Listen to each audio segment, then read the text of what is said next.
Bonjour à tous, aujourd'hui j'aimerais vous parler d'un sujet très important que je trouve très intéressant, c'est la fixation du salaire, l'importance de la fixation du salaire pour le ou les fondateurs dans un deal early stage. Le sujet du salaire dans un deal early stage, c'est un sujet qui est pas mal abordé, qui est d'ailleurs un peu sensible j'ai l'impression. D'un côté on a ceux qui défendent on va dire les entrepreneurs, qui disent que les salaires doivent être élevés, il faut surtout pas que les entrepreneurs soient en risque, il faut qu'ils vivent confortablement, même très bien, pour ne pas avoir le souci de l'argent et donc se concentrer à fond sur leur job et faire quelque chose de très bien. Et de l'autre, on a plutôt ceux qui pensent que le salaire, c'est quelque chose qui doit être limité pour que les fondateurs partagent un maximum le risque avec les investisseurs. Et donc, il faudrait qu'ils prennent un maximum de risque, qu'ils aient tous leurs œufs dans le même panier, qu'ils soient à fond dans la boîte, parce que c'est leur seule chance pour s'en sortir. Donc voilà pour le contexte, voilà pour les enjeux, voilà pour les deux avis qu'on peut avoir. Moi, le sujet de cette vidéo, c'est pas de dire que l'un ou l'autre a raison, mais c'est plutôt que mon point, c'est que la fixation du salaire, c'est peut-être la clause la plus importante, en tout cas quand le deal est vraiment très early stage. C'est une clause pour moi, et ma thèse et mon avis, c'est que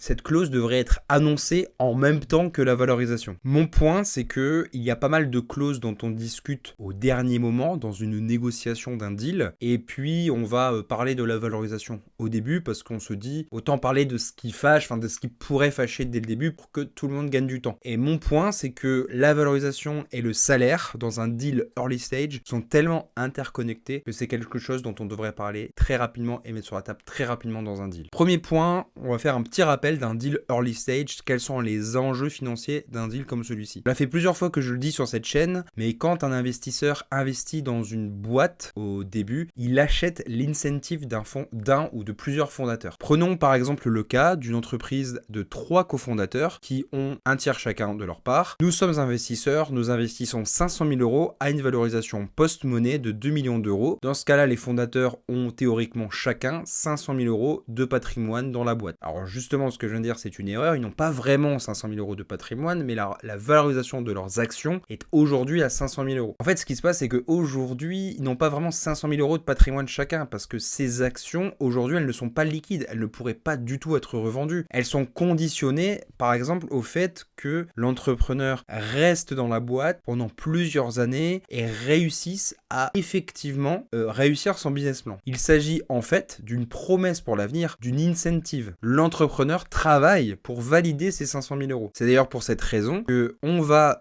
premièrement rajouter des clauses, comme la clause de bad liver, comme les liquidations préférentielles, qui sont des clauses qui font que si les entrepreneurs ne parviennent pas à valider un certain palier de valorisation, donc tout ça pour dire que les entrepreneurs travaillent pour cet upside, les 500 000 euros, qui d'ailleurs, si ça se passe bien, l'upside est potentiellement bien plus élevé, avec des prochaines levées de fonds qui vont venir augmenter la valorisation personnelle des fondateurs. Et en échange de cet upside, les fondateurs sont prêts à travailler à un salaire qui est plus faible que leur valeur de marché. C'est d'ailleurs, donc je le dis dans l'autre sens, c'est le fait qu'ils acceptent d'être payés en dessous de leur valeur de marché qui justifie qu'ils ont accès à un upside très élevé. Ils prennent aujourd'hui un risque important parce qu'ils vont réduire leurs revenus. C'est un coût aujourd'hui pour un upside potentiel décorrélé. Et d'ailleurs, ça permet, on parle des fois d'alignement d'intérêts, on a un peu la même chose, c'est-à-dire qu'aujourd'hui, les investisseurs prennent un risque financier en investissant de l'argent, les entrepreneurs aussi, parce qu'ils pourraient aller travailler en tant que salariés dans une boîte à un salaire donné, leur valeur de marché. En fait, ils acceptent de perdre de l'argent en étant payés moins que leur valeur de marché aujourd'hui, donc ils se risquent aussi. Deuxième point, pourquoi donc le salaire est-il lié à la valorisation? C'est parce que le fondateur accepte d'avoir un salaire en dessous du marché qu'il peut avoir cet upside du coup de part valorisé à 500 000 euros. Sinon, et on est bien dans la théorie financière, s'il n'y avait pas le fait que l'entrepreneur accepte d'être payé moins de sa valeur de marché, théoriquement, des investisseurs pourraient mettre 500 000 euros,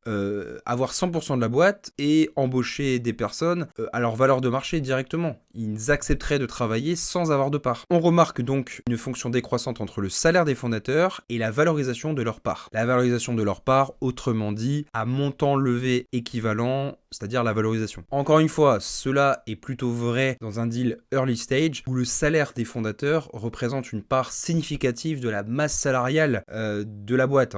C'est beaucoup moins vrai quand on a 100 employés. Donc voilà pour le lien entre salaire et valorisation. Troisièmement, c'est pourquoi le salaire devrait être annoncé en même temps que la valorisation. Déjà, pour gagner du temps, comme je l'ai dit au début, on annonce des valorisations au début pour faire gagner du temps à tout le monde, on devrait faire pareil avec le salaire. Mais aussi parce que les deux devraient être traités au même moment, au même stade. On devrait les traiter de manière dépendante. Les deux sont intimement liés. Le package en fait d'un entrepreneur est composé d'un salaire fixe tous les mois et d'une incentive, d'une valorisation potentielle future. Lui, pour aligner les intérêts avec les investisseurs, devrait donc de son plein gré essayer d'obtenir le salaire le plus faible possible en échange de la valorisation la plus élevée possible. La différence de salaire entre deux fondateurs va venir de ses besoins personnels dans sa vie. Quelqu'un qui va être avec des enfants, sans enfants, va avoir des besoins différents bien évidemment.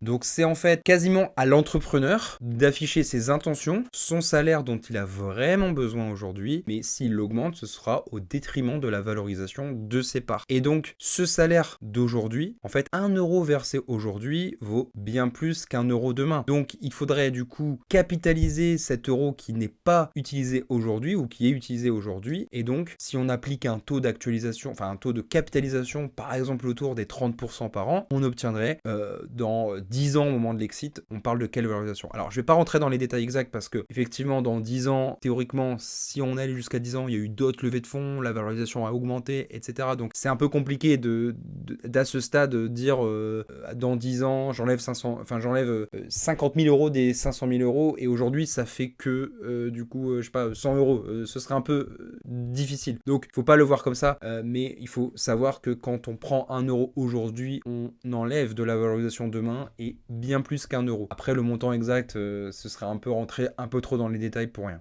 Dernier élément, pourquoi ce sujet du salaire du fondateur n'est qu'un sujet au moment de la première ou de la deuxième levée de fonds et qu'après c'est beaucoup moins un sujet, que évidemment il y a des clauses etc.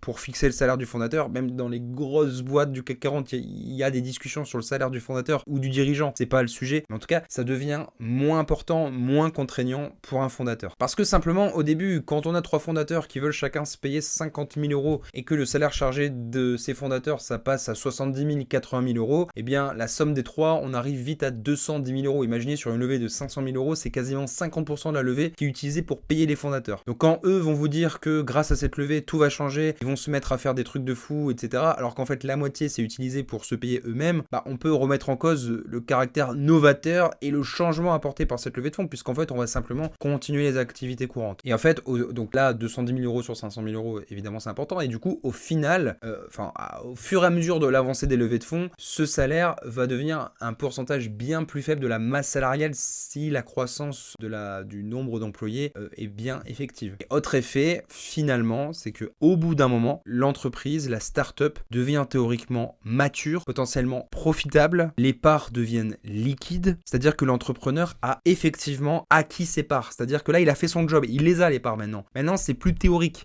c'est-à-dire que si ses parts sont valorisées à 1 million, il a 1 million de patrimoine. C'est réel. Alors, elles sont pas forcément 100% liquides. Par exemple, on peut se demander si vraiment Elon Musk demain pourrait revendre toutes ses parts. Je pense pas. Mais en tout cas, ça fait partie de son patrimoine maintenant. S'il veut revendre, il peut revendre. Alors, ça peut avoir des conséquences négatives sur la boîte. Voilà. Après, il peut y avoir des détails plus précis. Mais dans les faits, du coup, il a fait son job. Il a ses parts. Et du coup, maintenant, il pourrait potentiellement quitter ses fonctions opérationnelles et mettre un nouveau dirigeant à sa place. Ce nouveau dirigeant, qui n'a pas forcément d'action, alors on peut lui mettre des BSPCE, machin, mais restons simples, il va être payé à un salaire de marché. Donc si aujourd'hui je suis fondateur, je peux partir et mettre quelqu'un à ma place qui sera payé au salaire de marché. Moi, si je continue ma fonction courante, je dois être payé au salaire de marché. Au moins d'ailleurs, parce que peut-être que justement, j'ai des connaissances spécifiques, peuvent être valorisées, etc. Donc à ce stade d'ailleurs, on pourrait même dire que cet entrepreneur devient plutôt un manager, plutôt un dirigeant. gens. C'est-à-dire qu'il n'a plus ce rôle de construction, il n'a plus ce rôle où il accepte d'être payé moins cher, de bâtir quelque chose, de consolider ses actions. Il a quasiment un rôle de manager, de salarié. C'est-à-dire qu'aujourd'hui, il manage les choses. L'entreprise peut encore croître, bien évidemment, mais il pourrait être remplacé par quelqu'un d'autre. Ce n'est plus le créateur, celui qui fait passer de la boîte de 0 à 1, quelqu'un qui consolide. Voilà, c'est tout. Vous avez donc ma vision sur le salaire. Aujourd'hui, dans cette vidéo, il y avait pas mal de choses qui étaient liées à mon avis, plutôt que... c'était ma vision théorique des choses. Évidemment, c'est carrément ouvert au débat. N'hésitez pas dans les commentaires à débattre là-dessus, parce que je sais que c'est un sujet ultra sensible, et donc je voulais un peu aussi apporter un peu mon avis, ce que je pense sur le sujet, qui est le fruit de réflexion de plusieurs années. Donc voilà, dans la description, vous avez un lien vers Business Angel et Grandes Écoles, qui est le réseau de Business Angel dans lequel je travaille. Je suis délégué général de ce réseau. Vous pouvez nous rejoindre, venir sur le site internet, poser toutes vos questions grâce au contact. Ce sera moi, vous pourrez me poser toutes vos questions si vous voulez devenir membre de Badge, et ce serait avec plaisir de répondre à toutes vos questions. Voilà, j'espère que cette vidéo vous aura plu, à la prochaine.